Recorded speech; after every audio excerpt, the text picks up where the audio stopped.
NCERT text book class 9 chapter 6 lines and angles. इसके introduction part को आज समझते हैं। चैप्टर का नाम है lines and angles. Lines and angles के बारे में पहले समझते हैं, फिर इस चैप्टर में जो भी सॉल्व करना है, जिस तरह के क्वेश्चंस होंगे उस बारे में एक बेसिक आइडिया इससे में पता चल जाएगा। सबसे पहले तो लाइन को समझते हैं। लाइन यानी कि एक ऐसा लाइन जो कि बोथ साइड हम जिसको अनलिमिटेड एक्सटेंड कर सकते हैं, इसे हम कहते हैं एक लाइन। फिर आता है रे। रे जिसका एक एंड पॉइंट होता है, किसी पॉइंट से स्टार्ट होके इस तरफ या किसी भी तरफ ही अनलिमिटेड एक्सटेंड हो सकता है, जिसका कोई दूसरा एंड पॉइंट नहीं है, एक ही एंड पॉइंट है। और लाइन का कोई भी एंड पॉइंट नहीं होता है, बोथ साइड ही एक्सटेंड होते रहता है। फिर है लाइन सेगमेंट। लाइन सेगमेंट एक लाइन का ही हम पार्ट कह सकते हैं। इस लाइन को अगर सपोज इस लाइन को अगर हम ये दो हिस्से में कट कर दें यहाँ पे, तो ये लाइन सेगमेंट बन जाएगा। तो ये लाइन सेगमेंट का दो एंड पॉइंट होता है और इसका डेफिनिट लेंथ होता है, जबकि लाइन और रे का कोई डेफिनिट लेंथ नहीं होता है। फिर ये दो line parallel lines. Parallel lines क्या होता है? ऐसे दो लाइन जो किसी भी पॉइंट पे इंटरसेक्ट नहीं करता है और जिनका परपेंडिकुलर डिस्टेंस हर एक पॉइंट पे सेम हो। अब किसी भी पॉइंट पे हम इसका परपेंडिकुलर डिस्टेंस ले ले, वो बिल्कुल सेम रहेगा, और यही कारण है कि ये दोनों लाइन आपस में किसी भी पॉइंट पे इंटरसेक्ट नहीं कर सकता है। तो ऐसे दो लाइन को हम कहते हैं पैरेलल लाइंस। और इंटरसेक्टिंग लाइंस यानी कि जो दो लाइन किसी एक पॉइंट पे एक दूसरे को इंटरसेक्ट करता है, उसे इंटरसेक्टिंग लाइंस कहा जाता है। अब एंगल के बारे में समझते हैं कि एंगल क्या होता है। सबसे पहले तो एंगल का definition, an angle is formed when two lines diverge from A point. जैसे कि ये एंगल है, सपोज इस लाइन के ऊपर ही ये लाइन दूसरा वाला लाइन भी था। अब यहाँ से ये लाइन डाइवर्ज होके इसी पॉइंट से दो लाइन दो तरफ डाइवर्ज होके चला गया। एक लाइन इस तरफ आ गया, एक लाइन इस तरफ आ गया। तो एक पॉइंट से जब दो लाइन डाइवर्ज हो जाता है या दो रे, तो उसे हम कहते हैं एंगल। यानी कि एक पॉइंट से दो लाइन या दो रे डाइवर्ज होने पे एंगल फॉर्म होता है। अब एंगल का कितने तरह के एंगल होते हैं, ये बात देख लेते हैं पहले। एंगल एक होता है एक्यूट एंगल। एक्यूट एंगल यानी कि जो angle more than 0 and less than 90 degree, यानी कि एंगल जो कि more than 0 and less than 90 degree, यानी कि 1 डिग्री से लेकर 89 डिग्री तक जो भी एंगल का मेजरमेंट होता है उसको कहा जाता है एक्यूट एंगल। फिर आता है राइट एंगल। राइट एंगल वो एंगल है जिसका मेजरमेंट एग्जैक्टली 90 डिग्री होता है। ये एंगल जिसका मेजरमेंट एग्जैक्टली 90 डिग्री है, ये है राइट एंगल। फिर है ऑब्ट्यूज एंगल। ऑब्ट्यूज एंगल जिसका measurement more than 90 degree more than 90 degree but less than 180 degree, यानी कि 91 डिग्री से लेकर 179 डिग्री तक ये हो जाता है ऑब्ट्यूज एंगल। उसके बाद आता है स्ट्रेट एंगल। स्ट्रेट एंगल जिसका मेजरमेंट होता है 180 डिग्री। स्ट्रेट एंगल इसको क्यों कहा जाता है? सपोज ये दो रेस है, एक रे ये है और एक रे ये है। तो इस पॉइंट से ये एक रे इस तरफ डाइवर्ज हो गया, एक रे इस तरफ डाइवर्ज हो गया। तो डाइवर्ज होने पे इस पॉइंट पे इसका एंगल बन रहा है, और क्योंकि सीधे सीधे डाइवर्ज हुआ तो एक स्ट्रेट लाइन बन गया। तो ऐसे एंगल को स्ट्रेट एंगल कहा जाता है, और स्ट्रेट एंगल का एग्जैक्ट मेजरमेंट होता है 180 डिग्री। स्ट्रेट एंगल के बाद आ जाता है रिफ्लेक्स एंगल। रिफ्लेक्स एंगल जो कि 180 डिग्री से ज़्यादा, 180 से ज़्यादा और 360 से कम, 360 से कम, 180 से ज़्यादा और 360 से कम, ये हो जाता है रिफ्लेक्स एंगल। अब रिफ्लेक्स एंगल का मेजरमेंट कैसे करें?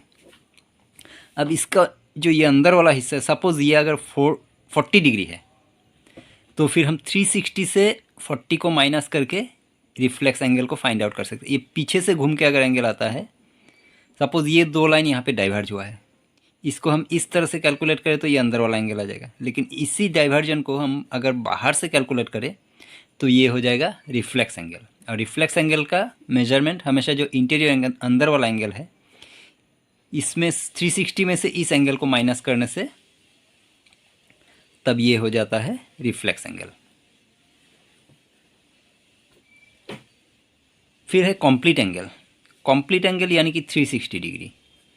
जैसे ये इंटीरियर एंगल और रिफ्लेक्स एंगल दोनों को मिला देने से टोटल ये 360 डिग्री, इसको कंप्लीट एंगल कहा जाता है। ये तो एंगल के टाइप्स हो गए।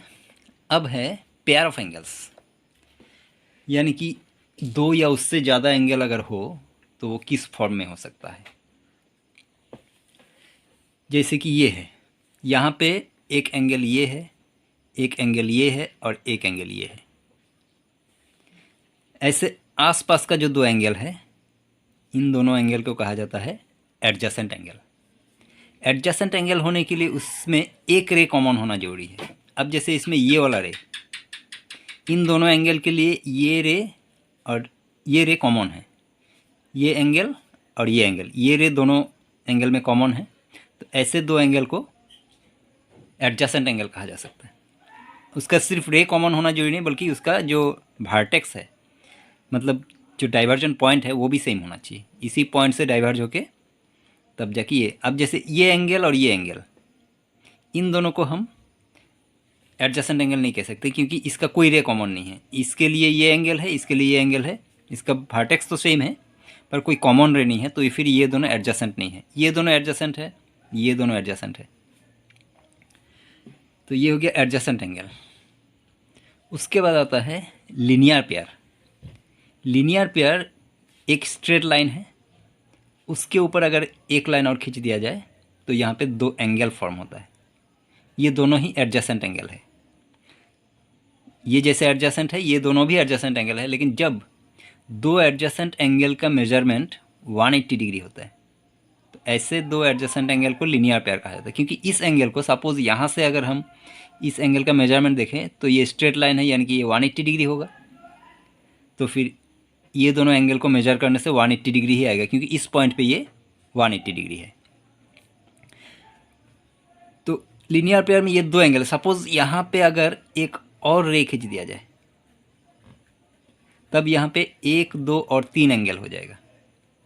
ऐसे में भी ये तीनों एंगल का मेजरमेंट 180 डिग्री ही होगा। इसमें हम जितना मर्जी अनलिमिटेड लाइन खींच सकते हैं, जितना लाइन खींचते जाएंगे उसमें एंगल इंक्रीज होता जाएगा। लेकिन अल्टीमेटली इन सब को ऐड करके 3, 4 जितने भी हो 180 डिग्री ही आएगा। तो ये हो गया लीनियर पेयर। उसके बाद आता है वर्टिकली ऑपोजिट एंगल। जब दो लाइन एक दूसरे को इंटरसेक्ट करता है, ये दो लाइन है, ये दोनों लाइन एक दूसरे को इंटरसेक्ट करने पे एक एंगल यहाँ फॉर्म हो रहा है, एक यहाँ और एक यहाँ और एक यहाँ। तो ये जो ऑपोजिट वाला दोनों एंगल है, इन दोनों एंगल को कहा जाता है वर्टिकली ऑपोजिट एंगल। और वर्टिकली ऑपोजिट एंगल का मेजर हमेशा इक्वल होता है। ये अगर 50 डिग्री हुआ तो ये भी 50 डिग्री ही होगा। उसी तरह से ये जो दो साइड है, यहाँ पे भी तो दो एंगल फॉर्म हुआ है, ये दोनों भी वर्टिकली ऑपोजिट एंगल है और इनका भी आपस में मेजरमेंट सेम होगा। अब नेक्स्ट पेज पे चलते हैं, जो कि इस चैप्टर का सबसे इम्पोर्टेंट पार्ट है, उसको समझते हैं। ये जो पार्ट है इसी पे बेस करके ज़्यादातर क्वेश्चन इस चैप्टर में हमें सॉल्व करना होगा। तो इसमें क्या बात है हम देख लेते हैं। यहाँ पे ये दो लाइन दिया गया है और तीसरा एक लाइन है, थर्ड लाइन, जो कि ये दोनों लाइन को इस दो पॉइंट पे इंटरसेक्ट कर रहा है। तो ये जो लाइन इन दोनों लाइन को इंटरसेक्ट कर रहा है, इस लाइन को कहा जाता है ट्रांसवर्सल। इसे ट्रांसवर्सल कहा जाता है। हम मान लेते हैं कि ये दोनों लाइन पैरेलल है। जिन दोनों लाइन को इंटरसेक्ट किया, ये दोनों लाइन को पैरेलल है। अब ये लाइन जैसे ही इन दोनों लाइन को इंटरसेक्ट कर रहा है, तभी क्या हुआ, यहाँ पे बहुत सारा एंगल फॉर्म हो गया। एंगल को यहाँ पे नंबरिंग किया गया है, नंबर 1, 2, 3, 4, 5, 6, 7, 8, टोटल 8 एंगल्स फॉर्म हो गए यहाँ पे। अब ये जो एंगल्स है, इन एंगल्स का आपस में कुछ रिलेशनशिप है, वो समझते हैं कि क्या रिलेशनशिप है।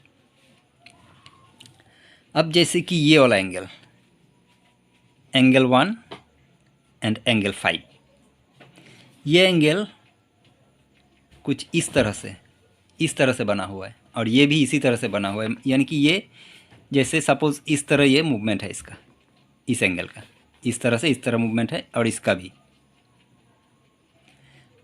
तो ये दोनों एंगल को कहा जाता है कोरेस्पोंडिंग एंगल, ये कोरेस्पोंडिंग एंगल है। उसी तरह अगर हम इसके नीचे वाले एंगल को ले लें, सपोज़ इसका मूवमेंट इस तरफ है, ये ऐसे आ रहा है, तो इसका भी मूवमेंट इस तरफ है, ये दोनों भी कोरेस्पोंडिंग एंगल है। जस्ट इसके ऑपोजिट साइड में अगर हम चले जाएं तो फिर ये ऊपर वाला और यहाँ से ये ऊपर वाला, ये दोनों भी कोरेस्पोंडिंग एंगल है, और ये दोनों भी कोरेस्पोंडिंग एंगल है। इसका कोरेस्पोंडिंग ये है और इसका कोरेस्पोंडिंग ये, या फिर ऑपोजिट कहे तो इसका कोरेस्पोंडिंग ये, इसका कोरेस्पोंडिंग ये। उसी तरह वाइस वर्सा इस तरफ भी वैसा ही है। अब ये कोरेस्पोंडिंग एंगल का रिलेशनशिप ये है कि कोरेस्पोंडिंग एंगल का मेजरमेंट हमेशा इक्वल होगा, तभी होगा अगर ये दोनों लाइन पैरेलल हुआ। तो सपोज़ ये दोनों लाइन अगर पैरेलल नहीं होता, अगर इस तरह से होता, ये दोनों लाइन अगर पैरेलल नहीं होता, तब भी ये दोनों कोरेस्पोंडिंग ही रहता, पर उस समय इन दोनों का मेजरमेंट इक्वल नहीं होता। लेकिन ये दोनों लाइन पैरेलल होने पे तब कोरेस्पोंडिंग एंगल का मेजरमेंट इक्वल होता है, यानी कि angle 1 equal angle 5, angle 4 equal angle 6, angle 2 equal angle 8 and angle 3 equal angle 7। ये पेयर आपस में कोरेस्पोंडिंग है एंड इनका मेजरमेंट इक्वल होगा। ये हो गया कोरेस्पोंडिंग एंगल। उसके बाद आएगा ऑल्टरनेट इंटीरियर एंगल। अब इंटीरियर वर्ड से ही पता चलता है कि अंदर वाला एंगल, क्योंकि यहाँ पे जो 8 एंगल्स है उनमें से ये 1 एंड 2 एंड 6 एंड 7 ये एक्सटीरियर यानी कि लाइन के बाहर का एंगल है, लेकिन 4, 3 और 5, 8 ये दोनों अंदर का एंगल है, इसलिए ये चारों इंटीरियर एंगल है। अब ऑल्टरनेट इंटीरियर एंगल का मतलब होता है ये 4 और ये 8, ये जो ट्रांसवर्सल है इसके लेफ़्ट साइड का ऊपर वाला और राइट साइड का नीचे वाला, ये दोनों alternate interior 4 and 8। Alternate interior angle भी इक्वल होता है तब जब दोनों लाइन पैरेलल होता है। और फिर ये दोनों भी जैसे 4 और 8 जिस तरह से ऑल्टरनेट इंटीरियर एंगल है, उसी तरह से 3 एंड 5 भी ऑल्टरनेट इंटीरियर एंगल है। और ये बहुत ही सबसे इम्पॉर्टेंट बात यही है, क्योंकि ये ऑल्टरनेट इंटीरियर एंगल का जो कॉन्सेप्ट है ये 9 या 10 क्लास में भी हमेशा ज़रूरत पड़ता है। बहुत सारे क्वेश्चन में ऑल्टरनेट इंटीरियर एंगल का कॉन्सेप्ट आ जाता है, तो ये बात बहुत ज़्यादा ध्यान में रखना है कि ये दोनों एंगल ऑल्टरनेट इंटीरियर और ये दोनों एंगल ऑल्टरनेट इंटीरियर, और ऑल्टरनेट इंटीरियर एंगल हमेशा इक्वल होता है तब जब ये दोनों लाइन पैरेलल हो। उसके बाद फिर आता है ऑल्टरनेट एक्सटीरियर एंगल। अब ऑल्टरनेट एक्सटीरियर एंगल जिस तरह से ऑल्टरनेट इंटीरियर होता है उसी तरह से alternate exterior angle 1 and 7, 2 and 6 ये दोनों भी इक्वल होगा। उसके बाद आ जाता है को इंटीरियर एंगल और interior angle of the same side. Interior angle of the same side, इस बात का क्या मतलब है? सेम साइड मतलब किसके सेम साइड? ये जो ट्रांसवर्सल लाइन है इसके सेम साइड, इसके left side and right side. तो ये लेफ़्ट साइड का जो दो इंटीरियर एंगल है इन दोनों को कहा जाता है interior angle of the same side, और 3 एंड 8 ये दोनों भी है interior angle of the same side. Interior angle of the same side का रिलेशनशिप क्या है? ये दोनों इक्वल नहीं होता है। बाकी सब जैसे corresponding angle equal, alternate interior angle equal, external interior angle equal होता है, लेकिन interior angle of the same side equal नहीं होता है। Interior angle of the same side होता है सप्लीमेंट्री।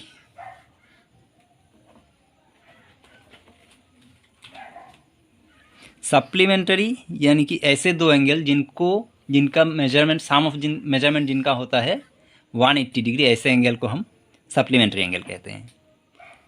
तो फिर ऑल्टरनेट इंटीरियर एंगल भी interior angle of the same side भी सप्लीमेंट्री होता है। तो फिर ये दो interior angle of the same side 4 and 5 and 3 and 8, इसका मतलब ये हुआ कि एंगल 4 प्लस एंगल 5